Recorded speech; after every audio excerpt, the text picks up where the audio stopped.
So I've been developing my game Pirates of Pandama for about a year now, and today I'm going to take that year and condense it down to 12 minutes. And I'm going to show you how I went from this to this. But what is Pirates of Pandama? Pirates of Pandama is a melee adventure co-op roguelike where you can play up to 4 friends and hijack airships, and kind of wanted to focus on a mix between melee and shipbuilding.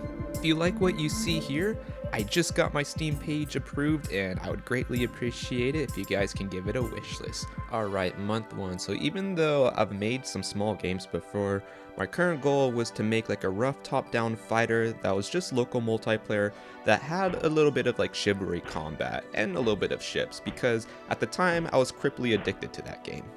The last time I opened up Game Maker was like 10 years ago, so I was pretty much starting from scratch again, but I will say the resources and tutorials are way better now than back then. And most of this month was like following along with like Payne Burham's tutorials and Slider's tutorial, which were super helpful. After downloading Juju Adams' inputs and a couple other like small project files, I was able to whip together this like small little prototype of just guys moving and jumping. So I figured it was time to start with the combat, and pretty much, so like in Civ 2, there's 3 phases: wind up, attack, follow through.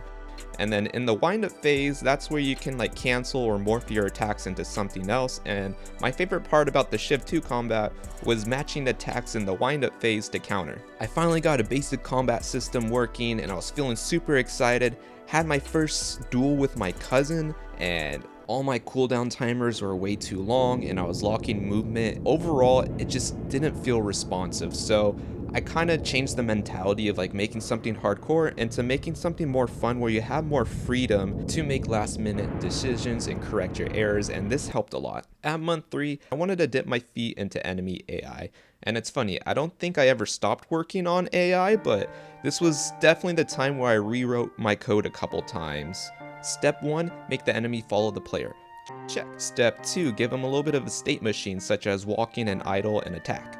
Okay, cool, got that working. The only problem is they're pretty boring because they just kind of walk up to you and attack, so I gave them like an analysis phase and they check what the player is doing, and if he's attacking, they'll start to block, and if he's running away or dodging, they'll move up to him and close the distance. This gave me a pretty cool framework to add on. For example, cannoneers can now repair ships and shoot cannons, the pilots can drive ships, and they also have a chance to panic and surrender. And then on top of that, you can recruit most enemies and take them prisoners to sell them for a bit of gold. And then I also gave them a little bit of a faction so that they can have mini battles with each other. By month 4, I guess it was time to create the basic game loop. So this month I cracked down on like adding items and weapons, and I used Payne Burham's videos on this, and it gave me a pretty good modular system to work off of. At this point I was like, okay, time to make the overworld, except I had no clue about how to make the overworld system that I wanted. You see, my original idea was kind of to have like this little hex map that you kind of go into smaller islands as you progress around this hex, but I didn't really know how to do something turn-based, and at that point I didn't even understand what an array was. So my new solution was to make it open world. And oh my god, that was a horrible idea. Even though it was easier at first, it opened up a lot of complications, and then suddenly my scope got like 10 times bigger. The worst part is I had my cousin playtest this game, and between each little section there was like 5 minutes of him just driving the ship, and there was so much dead time that I had to scrap this idea. After a month of just kind of running around in circles, I made a title screen with the help of Payne, and at this point I built some menus, and now that I knew how to use an array, I decided it was finally time to tackle this hex grid. I made a basic grid where you can move around step by step, and it worked pretty well. After that, I assigned like an array of like different rooms that you can go to depending on the tiles, and now I got a basic random overworld map working, and I was pretty happy with this. In fact, cutting out all that dead time made the game feel way less bloated, more snappy, and definitely made everything a lot more fun. Month 6 was spent fleshing out the map and making some unique areas, and I drew up a lot of different locations, and everything started to feel more diverse, which I was pretty happy with. Around this time, I joined some game development Discord groups, and they made such a big difference. Not only did it help with motivations, but it also felt like I wasn't tackling these problems alone. Not only was I being like poked in the right direction, I also had the resources to tackle way more complex problems. At month 7, I felt my old way of building destruction was very tedious and it didn't really look that cool because before I would draw 7 variations of a building being slowly destroyed and it was getting too much and it didn't look that dynamic. Someone showed me the power of surfaces and man, did it change my life. Essentially, it gave me the power to punch holes in my sprites in Engine so that destruction felt way more dynamic. To simplify it, pretty much I draw the building skeleton, then I draw a sprite over it, and then I have this black and white destruction map, and as it takes cannon damages, it draws this black damage decal and it masks out everything in the black. I couldn't get enough of this, so I spent like the next couple weeks applying this system to everything. Ships, floating islands, buildings, I even added it to people. Was it overkill and not necessary? Yes, but this was probably one of the coolest things that I worked on this project, and now you can throw acid at people. By month 8, this is where I realized that all my code was trash, so I started the great refactoring. Around this point, I would say I had a decent prototype. Yes, 8 months in, and now I have a basic game loop that feels fun. The only problem was that everything was kind of like haphazardly put together, and then if I wanted to move on, I had to go back and make everything a lot more modular so I can add on to it. Let me just show you a snippet of what I was working with. Yep, that's right. That's 50 lines of code that could have been condensed with 4 lines if I just used an array. So I reworked my ships, my buildings, my floating islands, enemies are now modular, and now I was at a good point where I can start making things procedurally generated. Month 9 was my first major step into procedural generation. First step was to making it so it worked with ships.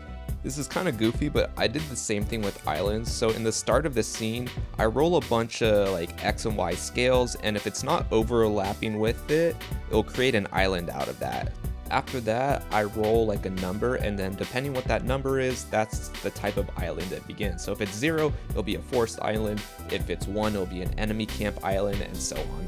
I wanted my towns to be a little bit more organized, so instead, I kind of went with like a tile-based system. So I create like a 3x5 tile, and then I create a hub area, and around that hub, I create shop islands, and then everywhere else, it kind of rolls to see what type of island. And then that way, because they're a fixed distance, I can put on these little bridges, and that's how I made my towns feel a little bit more organized instead of just random sizes. By month 10, I decided it was time to tackle dungeons. At this point, I was feeling pretty good about procedural generation, so I wanted to do dungeons, and I've tried this in the past and failed miserable, but now I feel like I can tackle it. At first, I made a system where you roll how many rooms a dungeon has, and then you assign a different room to each area. And at the end of that line, I just added a boss room, and this felt pretty good, but I felt like I could do more. Pretty much, I researched how Binding of Isaac did their dungeon generation and followed the same concept. So first I made a grid, and then I have a point that wanders around in each 4 cardinal directions, and then I have another point that wanders around that makes a path to the boss room. If a room can be combined, then I combine them, and then finally I add doors. At the start of the dungeon, I assign a dungeon type, and then it reskins the dungeon to that type. At month 11, I was feeling good with the environment, but all the NPCs were looking the same, and I got kind of tired of looking on them. On top of that, making all the death animations was getting really tedious because for each type of skin, I had to animate around 5 different types of death, and it was getting kind of overkill. So I split up the sprites into a lot of different pieces, and I made this little ragdoll, and it made making new skins way faster. I split the face into different features like facial hair, scars, and face paint, and just stacked them all together, and I was able to get pretty good variety. I was able to scale up and down this new portrait for boss scene intros, for dialogue, and even just the character portraits itself in the health bar. So now we're at month 12, and basically I'm just kind of polishing up my basic loop of combat and driving ships because those are the 2 most important things. At this point, I've done some smaller playtests with friends and family, and even though the feedback was generally positive, there's definitely some wonky decisions on my end that I needed to fix. As the developer, I became pretty much nose blind to a lot of these glaring issues, and having a second pair of eyes was extremely useful.